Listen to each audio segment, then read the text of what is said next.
আপনাদের পড়ে শোনাচ্ছিলাম নিকোস কাজানজাকিসের বিখ্যাত উপন্যাস জোরবা দ্য গ্রিক। উপন্যাসটির আজ 11তম পর্ব। অধ্যায় 20। ঘরে ফিরে আমরা শুয়ে পড়ি। পরিপূর্ণ তৃপ্তিতে জোরবা দুহাত ঘষে। দিনটা আজ ভালোই গেল বস, বলে জোরবা। তুমি নিশ্চয়ই জানতে চাইবে ভালো বলতে আমি কি বুঝি। বেশ, বুঝি সম্পূর্ণ। একটু ভেবে দেখো। সকালবেলা আমরা আশ্রমে অনিশ্চয়তার একেবারে কেন্দ্রে অবস্থান করছিলাম। সেখানে মঠাধ্যক্ষের ঘাপলাবাজি শক্ত হাতেই নিষ্পত্তি করলাম। এখন হয়তো সে আমাদের গোষ্ঠী উদ্ধার করছে, কিন্তু তাতে কে পরোয়া করে। তারপর এলাম নেমে এই ছাপড়া ঘরে। এসে পেলাম মাদাম বৌবুলিনাকে, এবং আমার বাগদানও ঘটল। এই তো সেই আংটি, খাঁটি সোনার। সে বলল তার কাছে নাকি এখনও 2টো স্বর্ণমুদ্রা আছে, ইংরেজ অ্যাডমিরালের দেওয়া। গত শতাব্দীর শেষ দিকে দিয়েছিল। মাদাম নিজের সৎকারের খরচের জন্য এই মুদ্রা রেখে দিয়েছিল। আর এখন দেখো, ভাগ্য তার প্রসন্ন, সে জহুরির কাছে নিয়ে এসব ভাঙিয়ে আংটি বানিয়েছে। মানুষের রহস্যের শেষ নাই। ঘুমাও জোরবা, আমি বলি। যথেষ্ট হয়েছে, এখন শান্ত হও। আগামীকাল আমাদের একটা অনুষ্ঠান করতে হবে। আমাদের শূন্যে রানওয়ে তৈরির প্রথম খাম্বা বসবে। আমি ফাদার স্টেফানসকে আসতে বার্তা পাঠিয়েছি। ভালো করেছো বস, খুবই বুদ্ধিমানের কাজ করেছো। পবিত্রতার ভরং স্টেফ আসুক তার ছাগলা দাড়ি নিয়ে, গ্রামের মুরব্বী মাতব্বরেরা আসুক। আমরা হাতে এক একটা মোমবাতি ধরিয়ে দেব, ওরা জ্বালবে। এভাবে করলে একটু জমক হবে, আমাদের ব্যবসার ভিত্তিও হবে মজবুত। আমার মুখ চেয়ে থেকো না, আমার নিজস্ব ঈশ্বর আছে, আছে নিজস্ব শয়তানও। সেক্ষেত্রে রাস্তার মানুষ। বলতে বলতে সে হাসে। সারা রাত তার ঘুম আসে না। মন তার হয়ে আছে এক দপদপ করে জ্বলা দীর্ঘ অগ্নিশিখা। ওই যে পর্দাদা, ঈশ্বর তার হাড় হাড্ডির হেফাজত করুন, কিছুক্ষণ পর সে বলে ওঠে। আমার মতো সেও ছিল এক লম্পট এবং স্বেচ্ছাচারী।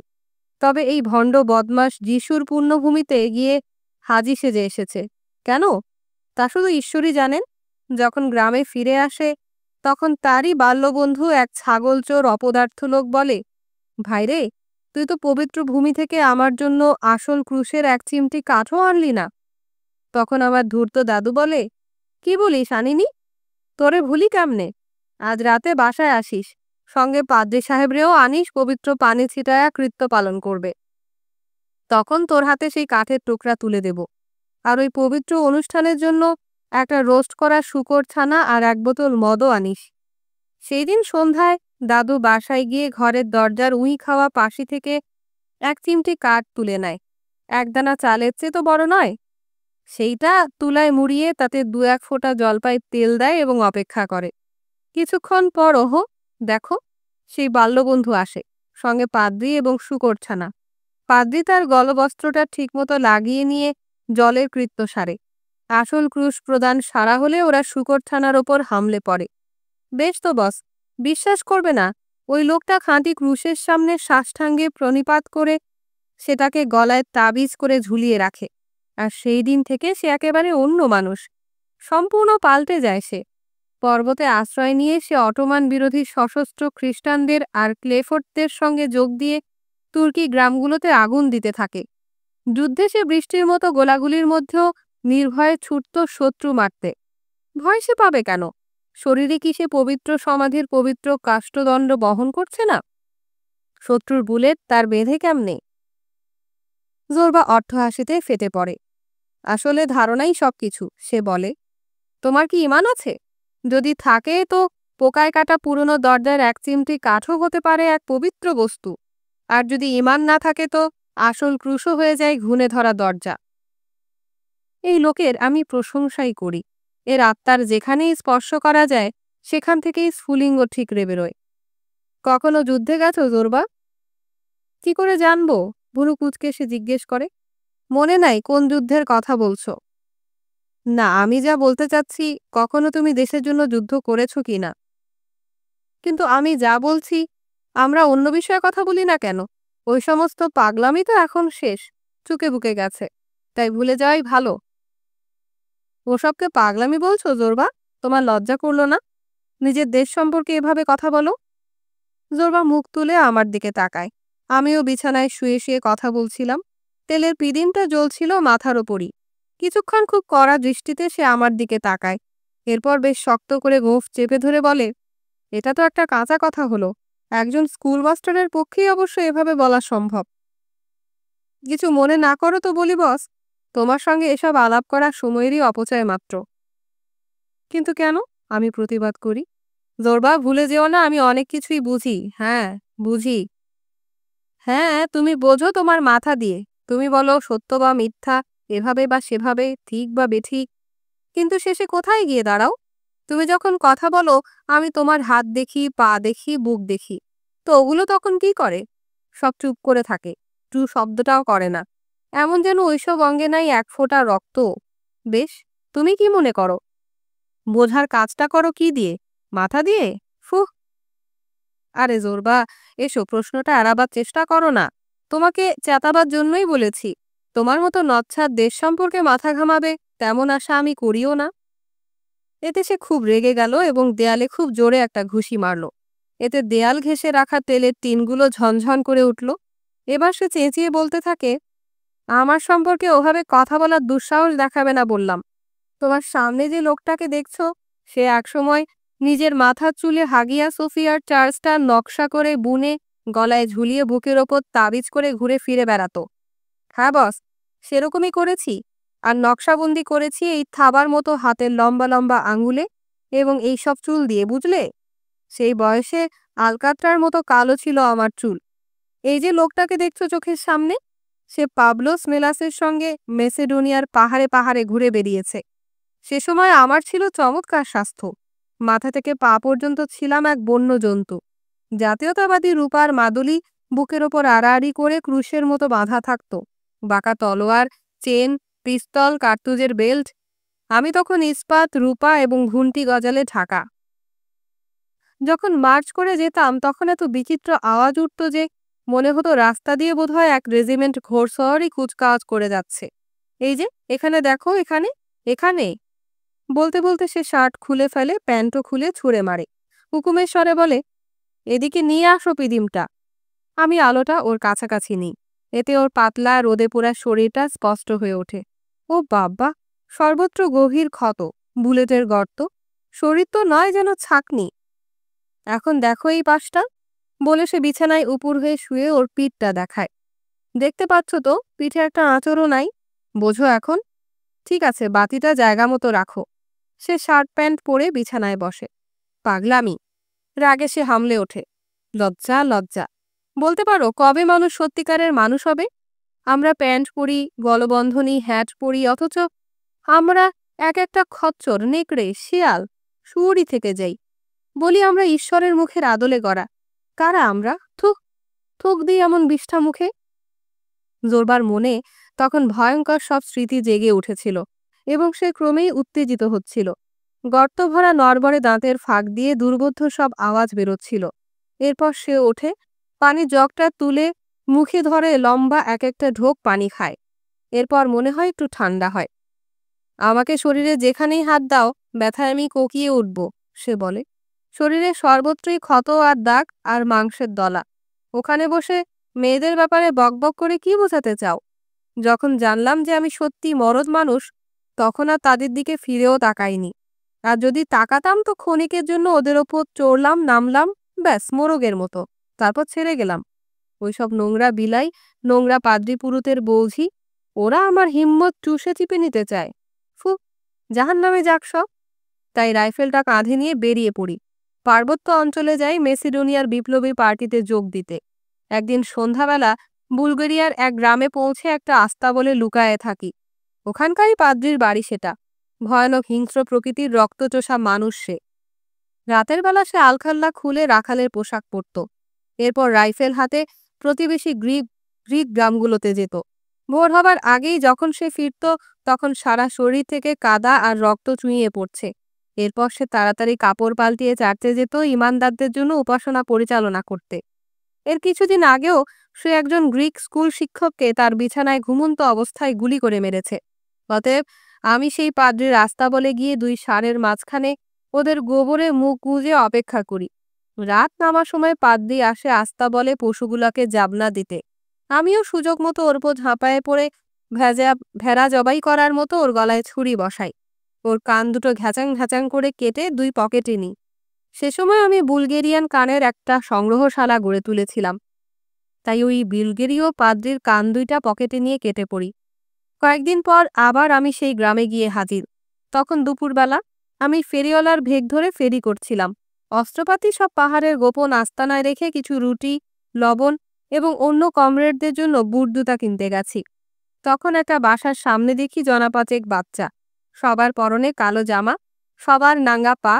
ওরা পরস্পরের হাত ধরে দাঁড়িয়েছিল এবং ভিক্ষা করছিল। 3টা মেয়ে 2টা ছেলে। বড়টার বয়স 10-এর বেশি হবে না, আর ছোটটা তো একেবারেই শিশু। বড় মেয়েটা বাচ্চাটাকে কোলে নিয়ে দাঁড়িয়েছিল। মাঝে মাঝে দেখি তাকে চুমাও খাচ্ছে আর আদর করছে যেন না কান্দে। জানি না কেন, হতে পারে দৈব কোনো তাগিদ থেকে আমি ওদের কাছে যাই। বুলগেরীয় ভাষায় জিজ্ঞেস করি, কার বাচ্চা তোমরা? বড় ছেলেটা ওর গোলগাল মাথাটা তোলে। পাদ্রী সাহেবের।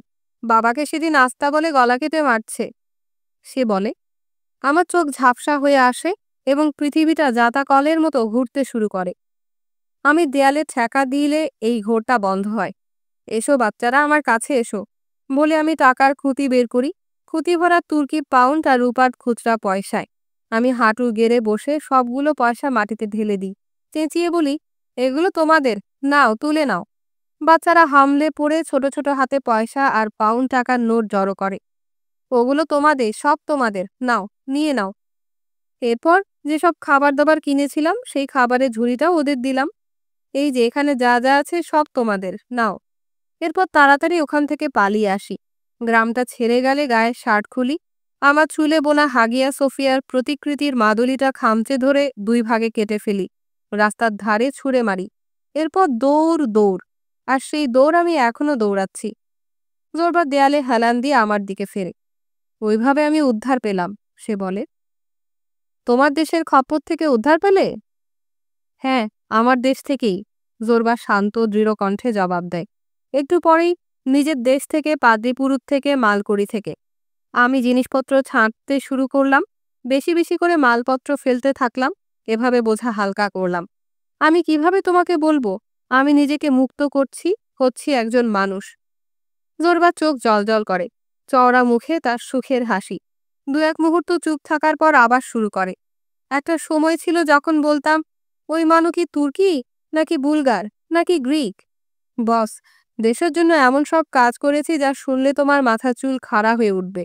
আমি মানুষের কল্লা কেটেছি, গ্রামকে গ্রাম পুড়ায়া ছারখার করেছি, ডাকাতি করেছি, ধর্ষণ করেছি মেয়েদের, পুরা পরিবার ধ্বংস করে দিয়েছি। কেন? কারণ ওরা বুলগেরিয়ান কিংবা তুর্কি। বাহ, যার নামে যারে শুয়ার। প্রায়ই এভাবে নিজের উদ্দেশ্যে বলি। নিজেরই দেখাই চোদনের সিগনাল। মর শালা, বুদ্ধুর বাচ্চা। বেশ, তো এখন সত্যিই কিছু শিখেছি। এখন মানুষের মুখের দিকে তাকিয়ে বলি, এই একজন ভালো মানুষ কিংবা এই লোকটা বদ। সে বুলগরীয় হোক কি গ্রিকই হোক, কি আসে যায়। আর যতই বয়স বাড়ছে, মুখের শেষ লোকমার দোহাই দিয়ে বলবো, আমি হয়তো সেটাও জানতে চাইব না। ওরা ভালো কি মন্দ কে পরোয়া করে। ওদের সবার জন্যই আমার করুণা হয়। ওই তো বেচারা শয়তানটা খাচ্ছে দাচ্ছে, মদ গিলছে, প্রেম পীড়িত করছে, সঙ্গম করছে। তার ভয়ভীতিও আছে। তারও আছে ঈশ্বর, আছে শয়তান, ওই একই ব্যাপার। এবং সেই বেটাও একদিন মরবে। মরে মাটির তলে শক্ত কাঠের মতো শুয়ে থাকবে কদিন। তারপর আস্তে আস্তে তারে পোকায় ধরবে। পোকের খাদ্য পুষ্টি যোগাবে সে। আহারে বেচারা শয়তানটা। আমরা ব্যাবাক মানুষ, সহদর ভাই। আমরা সবাই পোকের খাদ্য, হাহ। আর যদি ধরো এইটা মাইয়া মানুষ, তখন আমার চোখ ফাইটা আসে জল। বস, আমার সম্মানিত মানুষ তুমি। তুমি আমাকে ঠাট্টা করো, খোঁটা দাও, আর কও আমি মেয়ে মানুষের পাগল। কেন পাগলা হব না কও? ওরা এত দুর্বল অবলা জীব, কি হইতেছে না হইতেছে বুঝতে পারে না। আর অগ দুধ চাইবা ধরলেই কাবু। তখন ঘরে সব দরজা খুইলা দিয়া বস মানে। একদিন অন্য একটা বুলগেরীয় গ্রামে গেছি, তো এক শালা বুইরা জানোয়ার, গায়ের মাতবর সে। তো আমাকে সে দেখতে পেয়ে অন্যদের জানায়। তারা এসে আমি যে বাড়িতে উঠেছিলাম সেটা ঘিরে ফেলে। আমি চুপ করে ভেতরের বারান্দা দিয়ে বেরিয়ে এক বাসার ছাদ থেকে আরেক বাসার ছাদে হামার দিয়ে লাফ দিয়ে পালাতে থাকি। আসমানে ছিল চাঁদ, আর আমি একটা বিড়ালের মতো এক ছাদ থেকে আরেক ছাদে লাফ দিই। কিন্তু ওরা আমার ছায়া দেখতে পায়। ওরাও ছাদে উঠে গুলি চালায়। তখন কি করি? আমি লাফ দিয়ে একটা বাসার উঠানে নামি। দেখি এক বুলগার মহিলা বিছানা পেতে শুয়ে আছে। সে রাতের পোশাকে লাফিয়ে উঠে আমাকে দেখে মুখ খুলে চেঁচাতে যাবে, তো আমি দুহাত বাড়িয়ে ওকে ফিসফিস করে বলি, দোহাই তোমার, দয়া করো, চেঁচিও না। এবং আমি ওর মাই চেপে ধরি।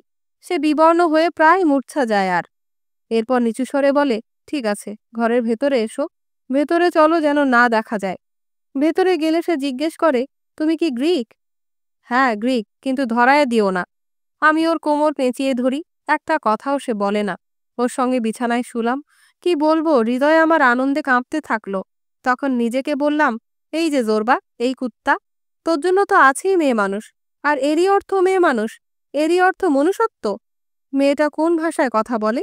বুলগার, গ্রিক, নাকি ইকরিমিকরি কোনো ভাষায়? তাতে কিছু এসে যায় না। সে তো মানুষ। এমন মানুষ মারতে তোর লজ্জা হয় না? তোরে থুক। ওর উষ্ণ আলিঙ্গনে সেই রাত্রে শুয়ে আমার এরকমই মনে হচ্ছিল। কিন্তু আমার এই সিনাল কুত্তি দেশ কি আমারে রেহাই দিল?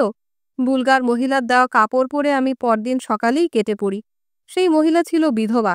একটা ট্রাঙ্ক থেকে ওর স্বামীর কিছু কাপড় বের করে আমাকে দেয় এবং আমার হাঁটুতে চুমু খেয়ে হাত ধরে কাকতি মিনতি করে যেন আবার ওর কাছে ফিরি। হ্যাঁ, অবশ্যই ফিরে আমি গিয়েছিলাম। পরদিন রাতেই ফিরেছিলাম এক দেশপ্রেমিক হিসেবে, এক হিংস্র বন্য জানোয়ার হয়ে। আমি এক টিন কেরোসিন নিয়ে যাই এবং ওই গ্রামে আগুন ধরিয়ে দিই। অন্য অনেকের সঙ্গে মেয়েটাও নিশ্চয়ই পুড়ে কয়লা হয়ে গেছে। আহারে মেয়েটা, ওর নাম বলেছিল লুডমিলা। জোরবা দীর্ঘশ্বাস ফেলে। একটা সিগারেট ধরায় দু এক টান দিয়ে ছুঁড়ে ফেলে।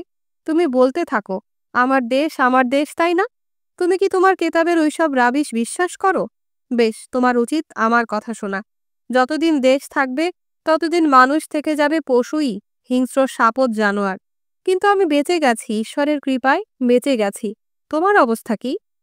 আমি কোনো উত্তর দেই না।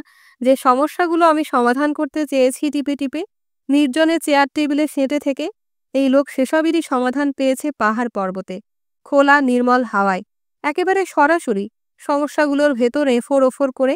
সান্ত্বনা পাই না। আমি চোখ বুজি। ঘুমাচ্ছ বস? বিচলিত জোরবা জিজ্ঞেস করে। আর আমি এখানে বোকার মতো বকবক করে যাচ্ছি? সে গো গো করতে করতে পাশ ফেরে। শীঘ্রই আমি ওর নাসিকা গর্জন শুনতে পাই। সারা রাত আমার ঘুম আসে না।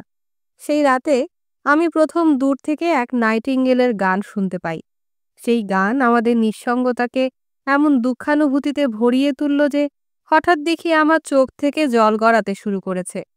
ভোরে উঠে দরজায় দাঁড়িয়ে তাকাই সমুদ্রের দিকে, ভূখণ্ডের দিকে। মনে হলো যেন বিশ্বটা রাতারাতি পাল্টে গেছে। আমার মুখোমুখি সৈকতের বালিতে কাঁটা গাছের ছোট্ট একটা ঝোপ। গতকালও এই ঝোপের রং ছিল বিবর্ণ ফ্যাকাশে। আজ দেখি তাতে ছোট ছোট সাদা ফুল। বাতাসে ঝুলে আছে পাগল করা সুগন্ধ, লেবু আর নারাঙ্গি ফুলের। কয়েক পা হেঁটে যাই নবসাজে সজ্জিত মাটির দিকে। এই যে অনবরত ঘটে যাচ্ছে অলৌকিক সব ব্যাপার, এসব দেখে দেখে স্বাদ আর মেটে না। হঠাৎ পেছনে আনন্দধ্বনি শুনি। জোরবা উঠেছে এবং দরজা পর্যন্ত ছুটে এসেছে অর্ধনগ্ন অবস্থায়। বসন্তের এই দৃশ্যে সেও খুব রোমাঞ্চিত। সেও তাকিয়ে দেখছিল। হতবুদ্ধির মতো সে চেঁচায়, এটা কি বস? ওই যে নীল রং পড়ছে ওইখানে, ওটা কিসের রহস্য? এর নামই কি সাগর, সমুদ্র, জলধি? আর ওই যে ওইখানে সাদা ফুলের ছোপ লাগানো সবুজ অ্যাপ্রন, ওটা কি বিশ্ব প্রকৃতি? কোনো ভক্ত ওদের সৃজন করলো? বিশ্বাস করো বস, এই প্রথম আমি এদের দেখছি। জোরবার চোখেও টসটসে জল। এই জোরবা, আমিও চেঁচিয়ে বলি, জোরবা, তোমারে কি ভীমরতি ধরল? হেসো না বস। আরে তুমি কি দেখতে পাও না কিছু? ওরা এখানে আমাদের জাদু দেখাচ্ছে। সে ছুটে বাইরে এসে নাচতে শুরু করে। এরপর ঘাসে গড়াগড়ি খায় বসন্তে জন্মানো এক অশ্ব শাবকের মতো। সূর্য ওঠে। আমি অঞ্জলি ভরে আলোর তাপ নিতে দুহাত বাড়িয়ে দিই। গাছে গাছে কুঁড়ি ফোটে। নারীর স্তন হয় উদ্বেলিত এবং আত্মাও তখন প্রস্ফুটিত তরুর মতো উন্মোচিত হয়। তখন আপনি অনুভব করবেন যেন দেহ ও আত্মা একই ময়দার কাই থেকে তৈরি হয়েছে। গড়াগড়ি শেষে জোরবা এখন আবার উঠে দাঁড়িয়েছে। শিশির আর মাটি তার চুলে মাখামাখি। জলদি বস, জলদি, সে চেঁচায়। এখন আমরা সেরা পোশাকে সাজব। আজ আমাদের পবিত্র জলের কৃত্যাচার দিবস। শীঘ্রই পাদ্রী সাহেব আর গ্রামের মুরব্বীরা এসে পড়বে। ওরা যদি এসে দেখে যে আমরা এখানে ঘাসে গড়াগড়ি খাচ্ছি, তাহলে আমাদের ব্যবসার জন্য সেটা হবে কলঙ্কের। অতএব চলো, শার্ট প্যান্ট টাই উঠুক আমাদের গায়ে, মুখের ভাব হোক গম্ভীর। তোমার মাথা আছে কি না তাতে কিছু এসে যায় না, তোমার হ্যাটই সেটা দেখবে। পাদ্রী আর গণ্যমান্য মুরব্বী, তোমাদের মুখে থুক। আমরা পোশাক পরে ফিটফাট হই। কিছুক্ষণের মধ্যে আসে শ্রমিকরা এবং এরপরই চলে আসে গ্রামের মোড়ল মুরব্বীরা। ধৈর্য ধরো বস, কোনোরকম ইয়ার্কি মস্করা আর নয়, নিজেদের যেন হাসির খোরাক করে না তুলি। পাদ্রী স্টেফানস তার তেল চিত্রিতে ও গভীর পকেটওয়ালা আলখেল্লা পরে সবার আগে আগে হেঁটে আসেন। মানত অনুষ্ঠান, সৎকার, বিবাহ, আকিকা, উপনয়ন ইত্যাদি অনুষ্ঠানে তাকে হাদিয়া যাই দেওয়া হয়, কিসমিস, পরোটা রোল, মিজিত্রা, চিজ পাই, শশা, মাংসের বড়া, চিনিপাতা খুবানি, সৎকার অনুষ্ঠানের জন্য বিশেষভাবে সেদ্ধ করা গম, সবকিছু সে ওই আলখেল্লার জেবগুলির অতল গহ্বরে ছুঁড়ে ছুঁড়ে ফেলে। রাতের বেলা বাসায় ফিরলে তার বৃদ্ধা স্ত্রী পাপাডিয়া চোখে চশমা লাগিয়ে জিনিসগুলো বের করে প্রকারভেদে আলাদা করে রাখে এবং থেকে থেকে একটু আধটু মুখে নিয়ে চাখেও। পাদ্রী স্টেফানসের পিছে আসে গ্রামের মাতব্বররা। ক্যাফের মালিক কন্দমানোলিওস, যে মনে করে যে সে দুনিয়ার অনেক কিছুই দেখেছে বটে, কারণ সে হানিয়া পর্যন্ত গেছে এবং প্রিন্স জর্জকেও দেখেছে সচক্ষে। এরপর আসে আঙ্কেল আনাগনস্তিস, ধবধবে সাদা শার্টের চওড়া আস্তিনের ভেতর সদাহাস্য মানুষটা। এরপর আসে ছড়ি হাতে গুরুগম্ভীর স্কুল শিক্ষক এবং শেষে আসে ধীর পায়ে হেঁটে আসে মাভরান নোনিস। সে মাথায় পরেছে কালো রুমাল, গায়ে কালো শার্ট এবং পায়ে কালো জুতা। সে আমাদের অভিবাদন করে বটে, কিন্তু তিক্ত কাষ্ঠভাব বজায় রেখে। সমুদ্রের দিকে পিঠ দিয়ে সে একটু দূরে দাঁড়িয়ে থাকে। ঈশ্বরের নামে স্বাগতম, কণ্ঠের ভারী কি ভাব বজায় রেখে জোরবা উচ্চারণ করে। সে নেতৃত্ব দেয় আর অন্যরা ধর্মীয় ভাব গাম্ভীর্য বজায় রেখে তাকে অনুসরণ করে। সে সময়ে শত শত বছরের জাদুর কৃত্যানুষ্ঠানের স্মৃতি ওইসব কৃষক অন্তরে জেগে উঠেছিল। সবার দৃষ্টি নিবদ্ধ ছিল পাদ্রির ওপর, এমন যেন ওরা দেখতে চাচ্ছিল কিভাবে পাদ্রী সাহেব অদৃশ্য শক্তিদের সঙ্গে কুস্তি লড়ে, কিভাবে তাদের ওপর ঝাড়ফুঁক করে। 1000 বছর আগেও গ্রামের ওঝা এভাবে তার হস্ত উত্তোলন করেছে, পবিত্র গোলাপ জল ছিটিয়ে বাতাস শুদ্ধ করেছে, রহস্যজনক শক্তিশালী মন্ত্রোচ্চারণ করেছে বিড়বিড় করে, মহাশক্তিধর শব্দ বাণ নিক্ষেপ করেছে এবং এভাবে দুষ্ট দানব বিতাড়িত হলে জল, স্থল ও মরু থেকে উঠে এসেছে সাধু শক্তি মানুষকে বিপদে সাহায্য করতে।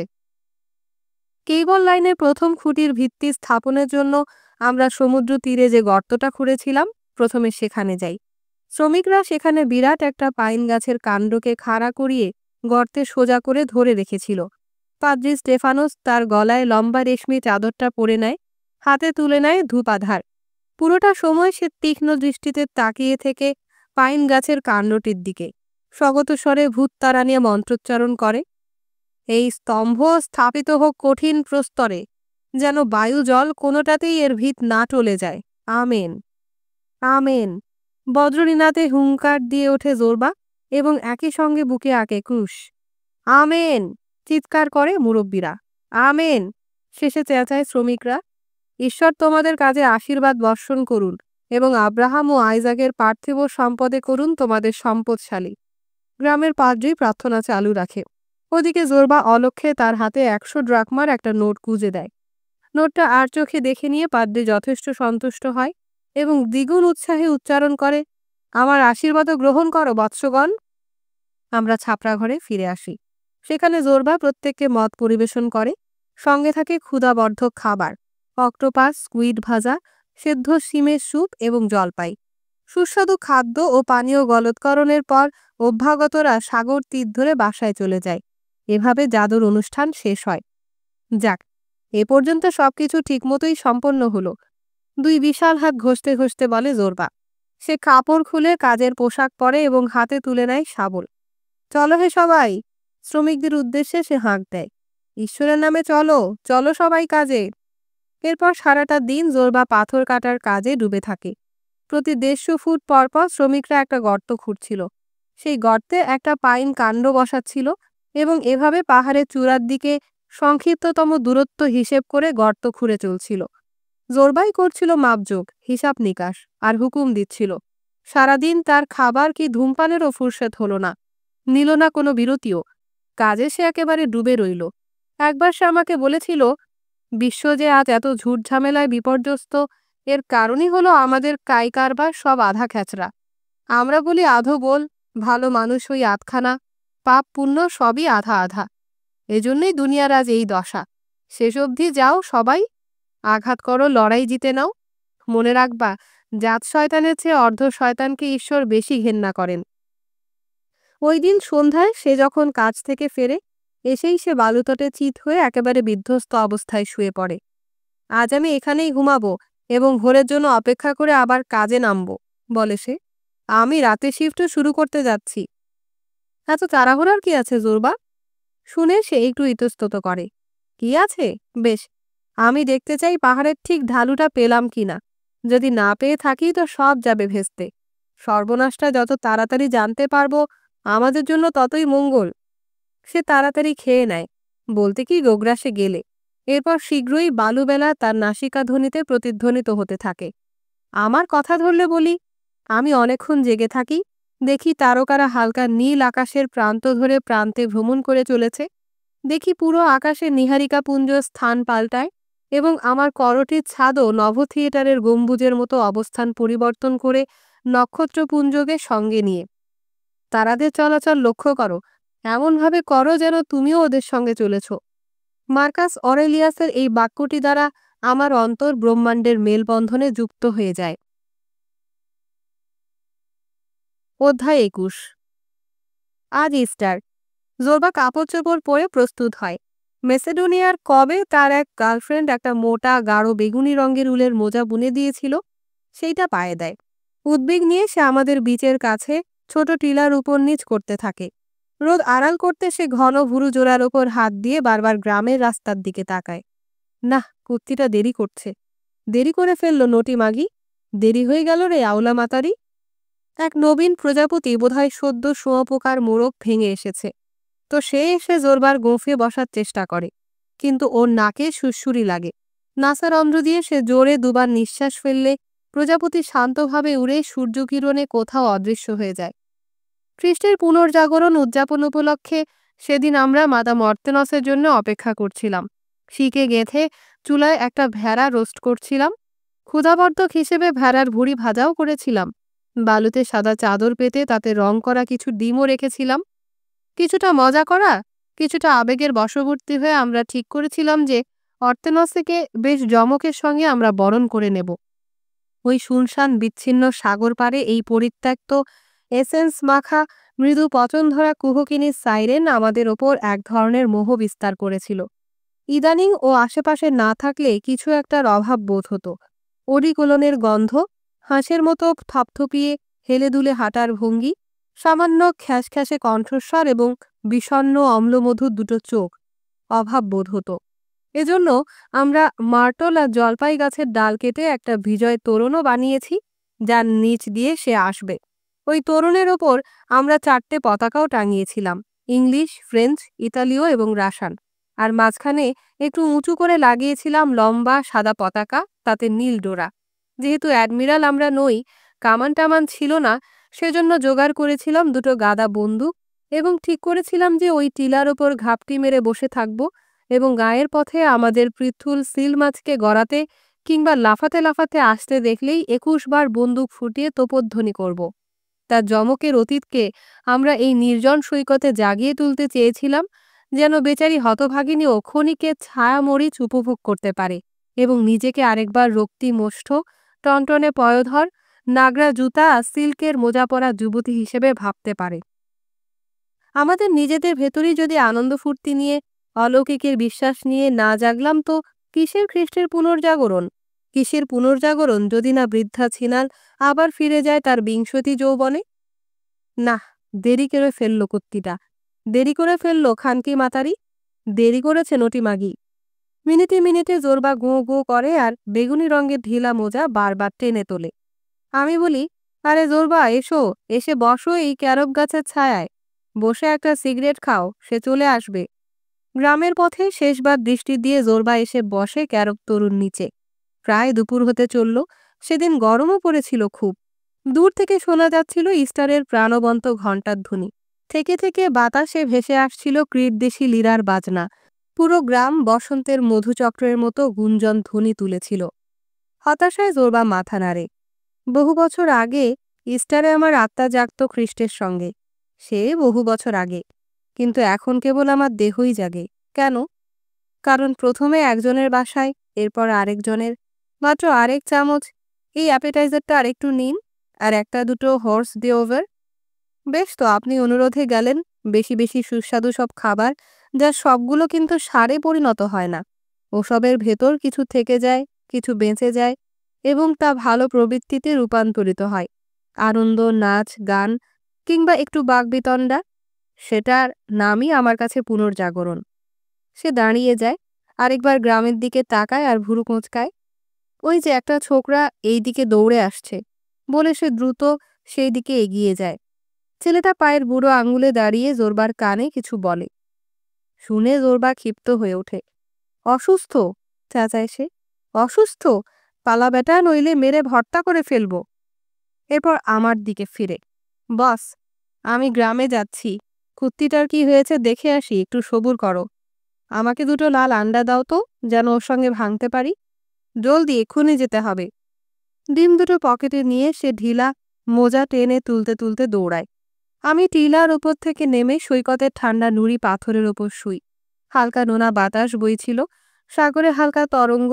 দুটো সিগাল ছোট ছোট ঢেউয়ে বুক রেখে ভাসছিল, আর ঢেউয়ের ছন্দে দুলে দুলে তরঙ্গ শিশুকে মনের আনন্দে দুধ খাওয়াচ্ছিল। পাখি দুটোর বুকে যে স্নিগ্ধ শীতল আনন্দের উদ্রেক হচ্ছিল, তা আমি ভালোই বুঝতে পারছিলাম। চিল দুটোকে দেখে আমার মনে হলো, এই তো পথ। জীবনের আদি ও অকৃত্রিম ছন্দ বুঝে তা সততার সঙ্গে মান্য করার এই তো পথ। 1 ঘন্টা পর জোরবা ফিরে আসে এক ধরনের আত্মতৃপ্তি নিয়ে, গোঁফ চটকাতে চটকাতে। ওর ঠান্ডা লেগেছে বেচারা সুইটি, জোরবা বলে। না, তেমন কিছু না। একজন রোমান ক্যাথলিক হওয়া সত্ত্বেও গত কয়েকদিন, বস্তুত পুরা সপ্তাহ, সে মধ্যরাতে চার্চ সার্ভিসে গিয়েছে। ও বলে আমার সম্মানেই নাকি সে প্রার্থনায় গিয়েছে। তো সেখানেই ওর ঠান্ডা লেগে যায় বেচারা। আমি চোষা কাপে থেরাপি দিলাম, প্রদীপ থেকে তেল নিয়ে ভালো করে মালিশ করলাম, কিছুটা রামও খাওয়ালাম। আশা করি আগামীকালে সে ফিটবাবু হয়ে যাবে। ওহরে বেহামাল, এর মধ্যেও সে জানে কি করে মজা লুটতে হয়। যখনই দলাই মলাই করছিলাম বস, যদি শুনতে কেমন ঘুঘু পাখির মতো ঘুঘুরু ঘুঘু করছিল। বলল আমার মালিশে নাকি ওর কাতুকুতু লাগে। আমরা খেতে বসি। জোরবা আমাদের গ্লাস ভরে। ওর স্বাস্থ্য কামনায় যেন জমে আরো বহুদিন তফাতে থাকে, নরম সুরে বলে জোরবা। কিছুক্ষণ আমরা চুপচাপ খানাপিনা করি। দূরের গ্রাম থেকে আবেগঘন লীরার সুর বাতাসে ভেসে আসছিল। মনে হচ্ছিল যেন মৌচাকে মধুকরের গুঞ্জরণ। গ্রামের বাসাবাড়ির রোয়াকে বারান্দায় খ্রিস্টের পুনর্জন্ম ঘটছিল। ইস্টারে রোস্ট করা মেষ আর কেক যেন রূপান্তরিত হচ্ছিল প্রেম সঙ্গীতের কবিতায়। ভালোমতো খাওয়া আর মদ্যপানের পর জোরবা ওর বিরাট রোমশ কান খাড়া করে। লায়ার, গ্রামে ওরা নাচছে, স্বগতোক্তি করে সে। এরপর হঠাৎ সে উঠে পড়ে। এখন আর তার ক্ষুধা নাই, মগজে চড়েছে মদ। আচ্ছা, এখানে আমরা কি করছি বসে বসে দুই কোকিলের মতো? চলো যাই, গিয়ে নাচি। ভেড়াটার জন্য কি তোমার মায়া হয় না? আমাদের শরীর থেকে বৃথাই বেরিয়ে যাবে, এই উদ্দেশ্যেই কি সে প্রাণ দিল? চলো যাই, নাচি আর গান করি, চলো। জোরবা এখন জেগেছে। দাঁড়াও দাঁড়াও জোরবা, 1 মিনিট। তোমার কি মাথা খারাপ হলো? যা খুশি বলো বস, কিন্তু ভেড়াটার জন্যই দুঃখ হয়। আর দুঃখ হয় লাল আন্ডা, ইস্টার কেক এবং ক্রিম চিজের জন্য। তোমাকে দিব্যি দিয়ে বলি বস, কয়েক গ্রাস রুটি আর জলপাই গিললে বলতাম, ওহ চলো যাই, শুতে যাই, ঘুমাই গিয়ে। ফুর্তি ফার্তা করে উৎসব পালনের দরকার নাই। জলপাই আর রুটি তো কিছুই না নাকি? ওসব থেকে কি আশা করো? কিন্তু শোনো, বলি তোমাকে, যে খানা আমরা খেয়েছি তার মর্যাদা না দিয়ে এভাবে নষ্ট করা সত্যিই লজ্জার বিষয়। তাই চলো বস, পুনর্জাগরণ হোক, উদযাপন। না, আজ ইচ্ছে হচ্ছে না। তুমি যাও, আমার হয়েও নাচানাচি করো, যাও। জোরবা আমার হাত ধরে টেনে তোলে। দুত্তরি রাখো তো, চলো, খ্রিস্ট জেগেছেন। আহ, যদি তোমার বয়স আমার থাকতো, আমি সবটাতে একেবারে ফাল দিয়ে পড়তাম। তা সেটা মেয়ে মানুষই বলো কি মদ ভাঙি বলো, কি সাগর সমুদ্রই বলো, পর্যাপ্ত বেশি বেশি সবকিছুতে। আর তখন ঈশ্বর শয়তান কাউকেই ভয় পেতাম না। এরই অর্থ যৌবন, শক্তি। জোরবা এখন তো তুমি নও। তোমার ভেতর থেকে যে মেষ ঢুকেছে সেই এসব কথা গুঁতোচ্ছে। মেষ ঢুকে হয়েছে হিংস্র বন্য নেকড়ে। ধুত্তরি, মেষ পাল্টে হয়েছে জোরবা। ব্যাস, আর এখন জোরবাই কথা বলছে। এখন শোনো আমাকে, বুঝলে? আমাকে আর শুনে অভিশাপ দাও। আমি এক সিন্দাবাদ নাবিক। মানে বলছি না আমি দুনিয়া চষে বেরিয়েছি, না মোটেও তা নয়। কিন্তু আমি যথেষ্ট চুরিচামারি করেছি, খুন করেছি, মিথ্যাচার করেছি, ভুরি ভুরি মেয়েকে নিয়ে শুয়েছি। আমি সব কমান্ডমেন্টই ভঙ্গ করেছি। কয়টা কয়টা আছে? 10টা? ধুত্তুরি, 20টা নাই কেন? 50টা? 100টা কেন নাই? থাকলে তো সবই ভাঙতে পারতাম। তবু বলি, যদি ঈশ্বর কেউ থাকেনও তো তার সামনে কালকেই দাঁড়াতে ভয় পাবো না। জানি না বস, কিভাবে বললে তুমি বুঝবে। আমার কাছে এসবের একটারও কোনো মানে নাই। ঈশ্বর কি কেন্নকেচোর দঙ্গলের ওপর গোপনে চোখ রেখে হিসাব করেন ওরা কে কি করতেছে, এবং সেই মোতাবেক চেইতা ওঠেন, অভিশাপ দেন? কেন? কারণ আমরা প্রতিবেশী কেচো ম্যাডামের ওপর উপগত হইছি, কিংবা বুধবারে আর শুক্রবারে মাংসে মুখ দিয়েছি। উফ, যত সব পেট মোটা পাদ্রী পুরুত, যা জাহান্নামে জাগিয়া। ওকে আরো খ্যাপাবার জন্য বলি, বেশ দোরবা, তুমি কি খেলে না খেলে সেটা হয়তো ঈশ্বর জিজ্ঞেস করবেন না, কিন্তু কি করলে না করলে সেটা তো অবশ্যই জানতে চাইবেন। না, আমি বলতেছি সেটাও জিজ্ঞাসা করবেন না। তুমি হয়তো বলবে, আর তুমি সেটা জানলে কি করে নিরক্ষর জোরবা? কিন্তু আমি জানি ব্যাস। আর এই ব্যাপারে আমি নিশ্চিত। আমার যদি 2টা পুত্র সন্তান থাকতো, প্রথমটা শান্তশিষ্ট যত্নবান হিসাবী আর ধর্মভীরু, আর দ্বিতীয়টা লোভী, বাটপার, উশৃঙ্খল, পেটুক, মেয়ে দাবড়ানো, জেল পালানো, তো আমি নিশ্চয়ই 2টাকেই বসাতাম আমার টেবিলে। কে জানে, আমার অন্তর হয়তো যাবে এই দ্বিতীয়টার দিকেই, কারণ তার মধ্যেই তো আমি পাবো নিজেরে। কিন্তু কে বলল তোমাকে যে টিপটা ফাদার স্টেফানোসের চেয়ে ঈশ্বরের সাথে আমার মিল বেশি না? স্টেফানস তো রাত দিন কাটায় হাঁটু গাইরা বইসা, খুচরা মালপানি টোকাইয়া। শালা হারকিপটা, তার জানরক্ষক ফেরেশতারে দেয় না আধামক পানি। ঈশ্বর মওজ করেন, খুন করেন, অন্যায় অবিচার করেন, অধরা চিরিয়াও ধইরা ফালান। ঠিক আমি যা যা করি, যা খাইতে মন চায় তিনি খান, পছন্দের মাইয়া উঠাইয়া আনেন।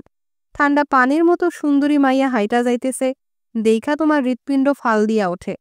তখন হঠাৎ মাটি ফাঁক হইয়া যায়, আর মাইয়া সেইখানে অদৃশ্য হয়। কই যায় সে? কে তারে টানে? যদি সে ভালো নারী হয় তো লোকে বলে ঈশ্বরে তারে টাইনা নিছে, আর যদি সে হয় সিনাল বেশ্যা তো মানুষে কয় শয়তানে নিয়ে গেছে। কিন্তু বস, এটা আমি আগেও বলছি, এখনো বলবো, ঈশ্বর আর শয়তান আসলে একই, তারা একাট্টা। আমি কিছু বলি না। জোরবা ও যষ্টি তুলে নেয়, মাথার ক্যাপটা মস্তানদের মতো একদিকে কাত করে দেয়। মুহূর্তের জন্য আমার দিকে করুণা ও সহানুভূতির দৃষ্টিতে তাকায়। আমার সেরকমই মনে হলো, এবং কিছুক্ষণ ঠোঁট দুটো নাড়ে, এমন যেন আরও কিছু বলতে চায়, কিন্তু কিছুই না বলে গোঁফে একটা পাঁক দিয়ে তাড়াতাড়ি গ্রামের দিকে রওনা দেয়। গোধূলির আলোয় আমি দেখি তার দীর্ঘ ছায়া। ছড়ি দুলিয়ে সে চলে যায়।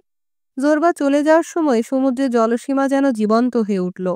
ওর পদশব্দ ক্ষীণ থেকে ক্ষীণতর হওয়া পর্যন্ত আমি কান খাড়া করে শুনি। যখন একদম একা মনে হলো নিজেকে, তখনই লাফিয়ে উঠি। কেন? কোথায় যাব? সেটা তো জানি না। মনে মনে কোনো সিদ্ধান্তই নিইনি। আমার শরীরই লাফ দিয়ে উঠেছে। আমার দেহই সিদ্ধান্ত নিয়েছিল আমাকে না জানিয়েই। এগিয়ে চলো, আকবারও। দেহ থেকে নির্দেশ আসে। দ্রুত নিশ্চিত পদবিক্ষেপে আমি গ্রামের দিকে হাঁটি। যেতে যেতে এখানে ওখানে থামি বসন্তের গভীর নিঃশ্বাস উপভোগ করতে। মাটি থেকে আসছিল ক্যামোমিলের বাসনা, আর যতই আমি এক বাগান পার হয়ে আরেক বাগানের পাশ দিয়ে যাচ্ছিলাম, ততই আমাকে লেবু আর নারাঙ্গি ফুলের, জলপাই ফুলের ঘ্রাণের ঢেউ একটার পর একটা পার হতে হচ্ছিল। পশ্চিম আকাশে তাকাই, দেখি সন্ধ্যা তারা নাচছে, শুধু অকারণ পুলকে। মেয়ে মানুষ আর মদ প্রচুর, সমুদ্র আর কঠিন শ্রম পর্যাপ্ত। হাঁটতে হাঁটতে জোরবার কথাগুলো আমার অজ্ঞাতেই বিড়বিড় করে উচ্চারণ করছিলাম। সমুদ্র, মেয়ে মানুষ, মদ আর কঠিন শ্রম, সবই বেশি বেশি, পর্যাপ্ত। তোমাকে সাঁতার ভুলে নামতে হবে কাজের মধ্যে, মদ্যপানের, ভালোবাসার গভীর অগ্রপশ্চাৎ বিবেচনা না করে ঝাঁপিয়ে পড়তে হবে, ঈশ্বরে ভীত না হয়ে, শয়তানে ভীত না হয়ে। সেটাই তো যৌবন আর হিম্মত। যেন নিজেকে সাহস জোগানোর জন্য এই কথাগুলো বলি আর হাঁটি। হঠাৎ করেই থমকে থেমে যাই, যেন গন্তব্যে চলে এসেছি। কোথায় এলাম? চারদিকে তাকাই। আরে, আমি তো সেই বিধবার বাগানের সামনে দাঁড়িয়ে আছি।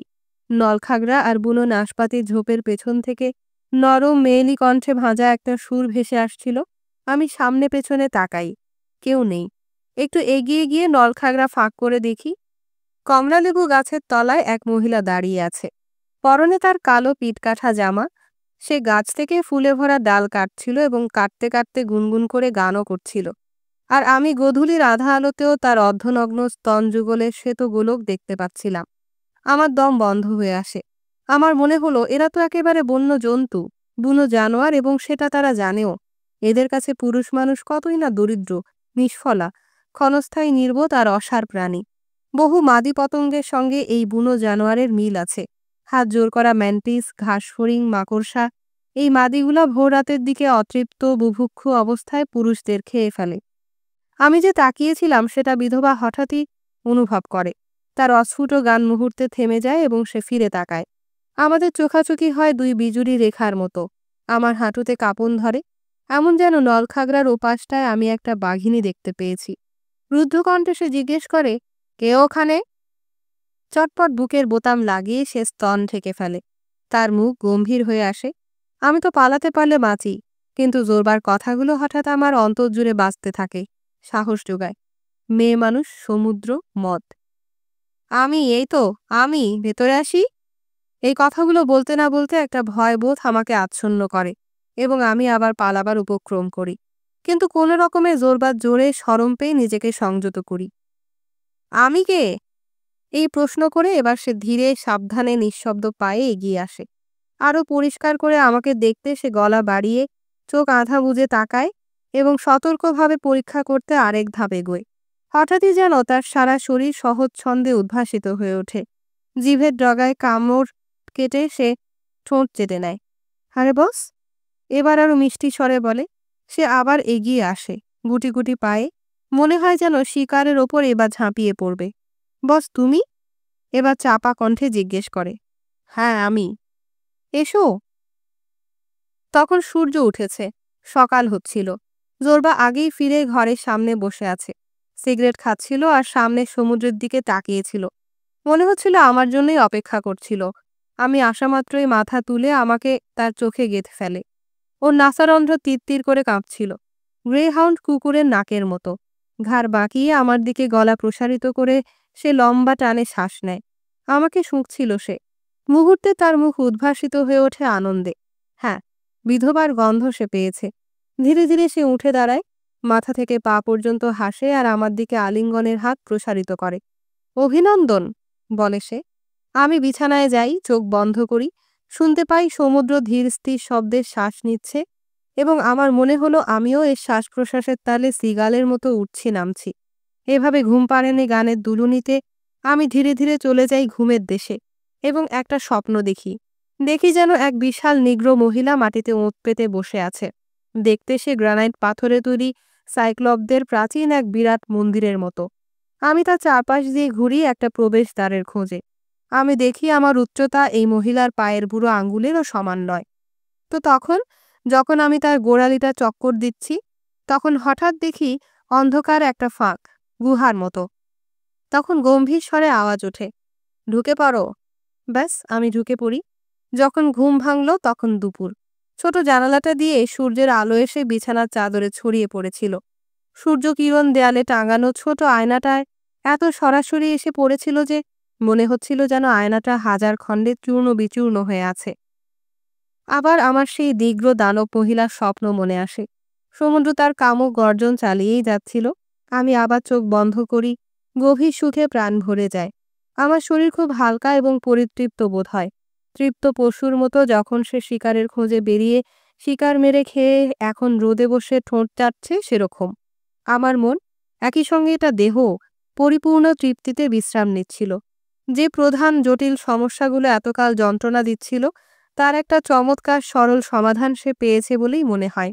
গতরাতের সব আনন্দ আমার গভীর অন্ত্র থেকে আবার প্রবাহিত হয় এবং নতুন নতুন ধারায় আমার অস্তিত্বে বিস্তৃত হতে থাকে, এবং যে মাটি থেকে আমার শরীর নির্মিত তাতে যথেষ্ট পরিমাণে জল সিঞ্চন করে একেবারে পূর্ণ করে ফেলে। এভাবে চোখ বন্ধ করে শুয়ে থাকতে থাকতে অনুভব করছিলাম আমার অন্তরাজি খোসা ফেটে বড় হচ্ছে এবং সেই খোলস ফাটার শব্দও যেন আমি শুনতে পাচ্ছিলাম।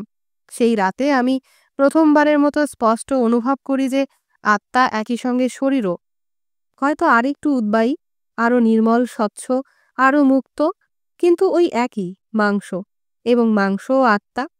হয়তো একটু ক্লান্ত, দীর্ঘ যাত্রায় পরিশ্রান্ত, এবং যে বোঝা সে বহন করে চলেছে তাতে নুব্জ কুব্জ। তবু দারুণ সব মুহূর্তে সে জেগে ওঠে, মাথা তোলে এবং ডানার মতো মেলে ধরে এর পঞ্চসুর। মনে হলো একটা ছায়া পড়ল। চোখ খুলি, দেখি দরজায় জোরবার দাঁড়িয়ে, আমার দিকে হাসি মুখে তাকিয়ে। ওঠো না বস, প্রায় মাতৃসুলভ নমনীয়তা তার কণ্ঠে। আজও ছুটির দিন, ঘুমাও। না, যথেষ্ট ঘুমালাম বলে আমি লাফ দিয়ে উঠে পড়ি। জোরবা হেসে বলে, আমি একটা কাঁচা ডিমের কুসুম প্রচুর চিনি দিয়ে ভালো করে ফেটে নিয়ে এসছি, খাও, খেলে শক্তি পাবে। কিছু না বলে আমি দ্রুত সমুদ্রের দিকে গিয়ে পানিতে ঝাঁপিয়ে পড়ি। এরপর তীরে শুয়ে রোদে শুকাই। কিন্তু তখনও দেখি নাছোড়বান্দা একটা মিষ্টি ঘ্রাণ আমার নাসারন্ধ্রে, আমার ঠোঁটে আঙ্গুলে সেঁটে রয়েছে। গোলাপ জল আর জলপাই তেলের ঘ্রাণ, সেসব দিয়ে ক্রিটের মেয়েরা কেশ চর্চা করে, তারই সুবাস। গতরাতে সে বেশ কিছু লেবু ফুল পেরেছিল খ্রিস্টের উদ্দেশ্যে নিবেদনের জন্য চার্চে নিতে। গ্রামবাসীরা তখন খোলা চত্বরে পপলার গাছের নিচে নাচ গান করছিল এবং চার্চ প্রাঙ্গণ ছিল ফাঁকা। তার বিছানার মাথায় টাঙানো বিগ্রহ দেখেছি লেবু ফুলে ঢাকা। শুধু পাপড়ির ফাঁকে ফাঁকে দেখা যাচ্ছিল আয়তচোখের পুণ্যময়ী দয়াবতী দুঃখিনী কুমারী মাকে। জোরবা একটা বাটিতে করে ফেটা আন্ডার কুসুম নিয়ে বিচে চলে এলো। সঙ্গে দুটো বড় কমলা লেবু, ছোট এক টুকরো সুরেকি, ইস্টারের বিশেষ রুটি। নীরবে সানন্দ চিত্তে একজন মা যেমন তার সদ্য যুদ্ধ ফেরত সন্তানের যত্ন করে, সেরকম জোরবাও নিঃশব্দে সুখ চিত্তে আমাকে খাবার পরিবেশন করল। আমার দিকে স্নেহ দৃষ্টিতে তাকিয়ে চলে যাওয়ার সময় বলল, আমি সাইটে যাচ্ছি, আজ কিছু খাম্বা পুঁততে হবে। রোদে বসে আমি শান্ত চিত্তে খাদ্য চিবাই এবং খুব গভীর এক দৈহিক সুখানন্দে ডুবে যাই। আমার মনে হয় যেন সমুদ্রের শীতল সবুজ জলের ওপর হালকা হাওয়ায় আমি ভেসে আছি। আমার মনকে এই জৈবিক আনন্দ আমি দখল করতে দিইনি, মনের নিজস্ব ছাঁচে এক ঠেসে ভরতে এবং একে নিয়ে অযথা নানা ভাবনা চিন্তার উদ্রেক ঘটাতে দিইনি। আমার মাথা থেকে পা পর্যন্ত পূর্ণ শরীরকে একটা পশুর মতো আমি আনন্দ আয়াস করতে দিই। মাঝে মাঝে, যদিও আমি ঘোরের মধ্যে পারিপার্শ্বিক বিশ্বের এবং নিজের অন্তর্গত প্রাণের একই রকম রহস্যের দিকেও লক্ষ্য রাখছিলাম, ঘটেছেটা কি? নিজেকেই জিজ্ঞেস করি, কি করে এমনটি হলো যে পৃথিবী এত সুষমভাবে আমাদের পা, হাত আর পেটের সঙ্গে একীভূত হয়ে গেল? আমি আরেকবার চোখ বন্ধ করি এবং নিশ্চুপ হয়ে থাকি। এরপর হঠাৎ করেই উঠে দাঁড়াই এবং ছাপড়া ঘরের দিকে হাঁটা দিই। সেখানে গিয়ে আমি বুদ্ধের পাণ্ডুলিপিটা হাতে নিয়ে খুলি। হ্যাঁ, আমি লেখার উপসংহারে এসে পৌঁছেছি। একটা ফুলন্ত বৃক্ষের নিচে বুদ্ধ শুয়ে আছেন। শুয়ে তিনি একটা হাত তুলে যে পঞ্চভূত একত্রিত হয়ে তাকে সৃষ্টি করেছে, সেই ক্ষিতি, অপ, তেজ, মরুত আর আত্মা, তাদের মিলিয়ে যেতে বলেছেন। আমার উদ্বেগের এই প্রকাশ আর আমার প্রয়োজন নেই। আমি একে ছাড়িয়ে গেছি।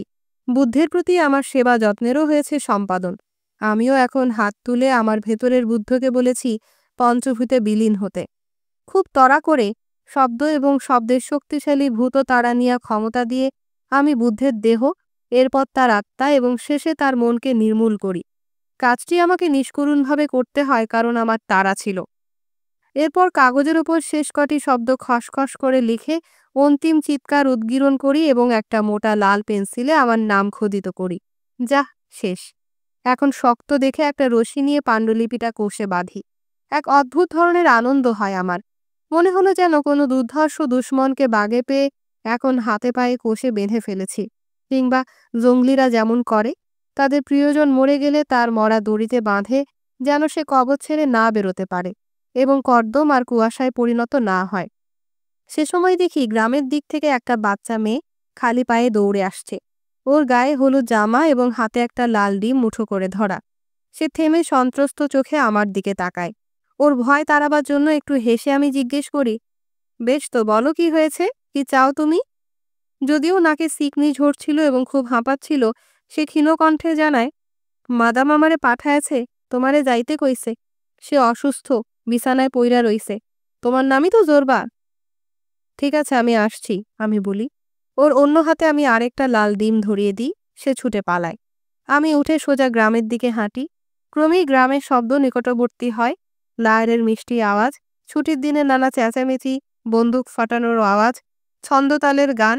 গ্রামের চকে এসে দেখি যুবক যুবতীরা পপলার গাছের নবকিশলয়ের নিচে নাচের প্রস্তুতি নিয়েছে। গাছপালা ঘিরে পাথরের নিচু বেঞ্চে বসে বয়োজ্যেষ্ঠরা তাদের যষ্টিতে থুতনি ভর করে দেখছে। পেছনে দাঁড়িয়েছে বয়স্ক নারীরা। লায়ার বাদক ফানুরিওস কানের পেছনে এপ্রিল গোলাপ পরে আসরের কেন্দ্রে উপবিষ্ট। নাচের ছেলে মেয়েদের মাঝে কর্তৃত্ব নিয়ে বসে সে এটা ওটা নির্দেশ দিচ্ছিল। বাম হাতে সে হাঁটুর ওপর যন্ত্রটা খাড়া করে ধরে ডান হাতে ব্রোঞ্জের ঘণ্টা বাঁধা ছড়টা টেনে টিউনিং করছিল। ওদের পাশ দিয়ে যাওয়ার সময় আমি বলি, খ্রিস্ট জেগেছেন আরেকবার? হ্যাঁ, জাগছেন, সত্যি। ওদের দিক থেকে নারী পুরুষ কণ্ঠে সানন্দ উত্তর আসে। আমি চট করে একবার চারপাশ দেখিনি। চওড়া চোগা পরা সুঠাম দেহি যুবারা, তাদের চিকন কোটি দেশ আর তাদের মাথা থেকে কোঁকড়া বাবরির মতো নেমে এসেছে। কপাল দিয়ে কাঁধের ওপর পর্যন্ত নেমে এসেছে কালো পাড়ের বন্দনা। আর যুবতী মেয়েরা তাদের গ্রীবা ঘিরে চুমকি সাঁটা, কাজ করা সাদা রঙের ত্রিকোণ শাল। তাদের আয়ত চোখ আনত আশা ভরসার দোলায় ওরা অপেক্ষা করছে। কেউ কেউ আমাকে ডেকে বলে, একটু বসবে না বস? কিন্তু ততক্ষণে আমি ওদের পেরিয়ে এসেছি। মাদাম অর্তেনাসে তার প্রশস্ত বিছানায় শুয়েছিল। এই একটি ফার্নিচারই তার প্রতি এতদিন বিশ্বস্ত থেকেছে। তার গাল দুটো জ্বরে পুড়ে যাচ্ছিল, আর সে কাশছিলও খুব। আমাকে দেখেই সে শ্বাস ফেলে অভিযোগ করতে শুরু করে, জোরবা, উকিল বাবা, জোরবা কোথায়? ওর শরীর ভালো নেই। তুমি যেদিন থেকে অসুখে পড়লে সেদিন থেকে সেও শয্যাশায়ী। তোমার ছবি হাতে নিয়ে দেখে আর দীর্ঘশ্বাস ফেলে। আর কি করে? বলো বলো, আর কি করে? বেচারি বৃদ্ধা সাইরেন সুখে চোখ বুজে বিড়বিড় করে। সে আমাকে পাঠালো জানতে তোমার কিছু লাগবে কিনা। বলল আজ সন্ধ্যায় নিজেই সে আসবে, যদিও শরীর বেশ খারাপ, ঠিকমতো হাঁটতেও পারে না। বলল তোমার কাছ থেকে সে আর দূরে থাকতে পারছে না। বলো, আরও বলো, প্লিজ বলতে থাকো। বলল এথেন্স থেকে টেলিগ্রাম এসেছে, বিয়ের শয্যা প্রস্তুত, আর মালা, নাগরা জুতা, চিনিপাতা খুবানি সব জাহাজে তোলা হয়েছে, শীঘ্রই চলে আসবে। সেই সাথে শ্বেত মোমবাতি আর গোলাপি রিবন। বলো বলো, বলতে থাকো। জ্বরের ঘোরে সে কথা বলতে বলতে ঘুম এসে জুড়ে বসে। ওর নিঃশ্বাসের শব্দও পাল্টে যায়। ঘরে অডিকোলনের ঘ্রাণ, অ্যামোনিয়া আর ঘামের গন্ধ। খোলা জানলা দিয়ে উঠানের দিক থেকে একটু পরপর আসছিল মুরগি আর খরগোশের বিষ্ঠা ঝাঁঝালো গন্ধ। আমি আস্তে উঠে পা টিপে বের হয়ে আসি। দরজার কাছেই দেখা হয় মিমিথোসের সঙ্গে। আজ তার পরনে নীল রঙের নতুন প্রশস্ত চোগা আর জুতা। কানের পেছনে দেখি মিষ্টি গন্ধ ছড়ানো তুলসী ফুলের একটা শাখাও লাগিয়েছে। ওকে দেখেই বলি, মিমিথোস বাবা, যাও তো কালো হরিও বাজারে, গিয়ে ডাক্তার ডেকে আনো। আমার বলা শেষ হওয়ার আগেই দেখি সে পায়ের নতুন জুতা খুলে হাতে নিয়েছে। মাটির রাস্তায় ওই জুতা পায়ে দিয়ে সে ধুলাবালি লাগাতে চায় না। জুতা জোড়া সে সযত্নে বগল দাবা করে নেয়।